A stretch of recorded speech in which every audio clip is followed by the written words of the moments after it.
Hi, this is Amy Kelly, and this is my intro to Cloudy with a Chance of Meatballs, Part 2.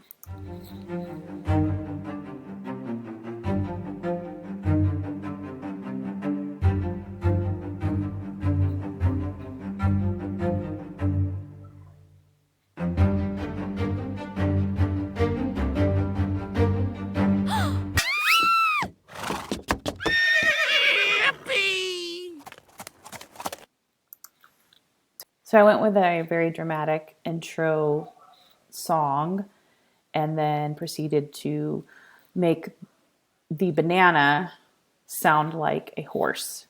In the movie, it sounds like a dolphin. And the little strawberry named Barry, he kind of makes a little bit of noises. He doesn't really talk very much, so I wanted him to kind of be like a cowboy riding on the horse and riding away into the sunset. So